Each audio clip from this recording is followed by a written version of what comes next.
தமிழக அரசியலில் இது ஒரு வரலாற்று திருப்புமுனை. 2024 பிப்ரவரியில் விதைக்கப்பட்ட ஒரு விதை வெறும் 2 ஆண்டுகளில் 59 கால திராவிட கோட்டையை தகர்த்து அரியணை ஏறியிருக்கிறது. 233 தொகுதிகளில் தனித்து போட்டியிட்டு 108 இடங்களில் வெற்றி. விஜய் ஜெயிச்சிட்டாரு. ஆனா இப்பதான் உண்மையான ஆட்டமே ஆரம்பமாகுது. என்னன்னு இந்த வீடியோல டீப்பா பார்க்க போறோம். கடைசி வரைக்கும் பாருங்க. இது ஒரு சாதாரண வெற்றி அல்ல. எடப்பாடி தொகுதியை தவிர்த்து மற்ற அனைத்து இடங்களிலுமே தாவேகா தனித்து களம் கண்டது. 108 இடங்களை கைப்பற்றி இன்று இந்திய அரசிலேயே அதிர வைத்திருக்கிறார் விஜய். ஆனா இந்த வெற்றி செய்திக்கு நடுவே ஒரு பெரிய தலைவலி காத்து கொண்டிருக்கிறது.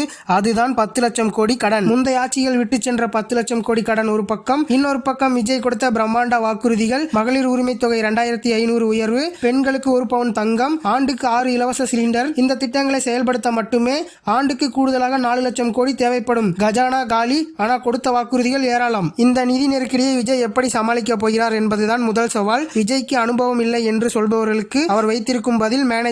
ஒரு சூப்பர் ஸ்டாராக தனது கால் சீட்டையும் ரசிகர் மன்றங்களை ஒரு கார்ப்பரேட் நிறுவனம் போல நிர்வகித்தவர் விஜய். அதே பாணியை அரசு நிர்வாகத்திலும் கொண்டு வருவாரா? ஓய்வு பெற்ற நேர்மையான IAS அதிகாரிகளை தனது கோர் டீமாக அமைத்து ஒரு சைலண்ட் ஆபரேட்டராக செயல்பட போகிறாரா? தாவேகாவின் பலம் அதுனா இளைஞர்களின் பட்டாளம் தான் ஒவ்வொரு கிராமத்திலும் இருக்கும். விஜய் ரசிகர்கள் அரசு திட்டங்களை மக்களை சரியாக சென்றடைகிறதா என்பதை கண்காணிக்கும் ஒரு டிஜிட்டல் ஆர்மியாக மாறப்போகிறார்களா? ஊழலை ஒழிக்க இந்த சிட்டிசன் ஜேர்னலிசம் முறை விஜய் கையில் எடுப்பார் என்று எதிர்பார்க்கப்படுகிறது. 59 ஆண்டுகள் அனுபவம் வாய்ந்த திமுக மற்றும் அதிமுகவின் எதிர்ப்புகளை சட்டமன்றத்தில் விஜய் எப்படி தாக்குப்பிடிக்க போகிறார்? குறிப்பாக வாரிசு அரசியலுக்கு எதிராக அவர் எடுக்கும் முடிவுகள் அவருக்கே சவாலாக மாறாமல் இருக்குமா? சினிமாவில் ஒரு பாட்டில் ஊழலை ஒழிக்கலாம், ஆனால் நிஜத்தில் ஒரு ஃபைலை நகர்த்தவே பல நாட்கள் ஆகும். திரையில் பார்த்த புரட்சி தரையில் நடக்குமா?